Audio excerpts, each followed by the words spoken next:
New reports from Yemen are raising serious concerns about escalating militancy. According to local sources, Yemen's Muslim Brotherhood-linked Al-Islah Party is accused of providing weapons, ammunition, and explosives to Al-Qaeda in the Arabian Peninsula. The alleged activity is centered in Shabwa province, particularly near the city of Atak, a strategically important area.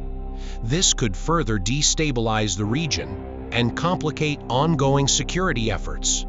Such a relationship, even if indirect, would be strategically significant, given that Al-Qaeda in the Arabian Peninsula is designated as a terrorist organization by the United Nations, the US, and others.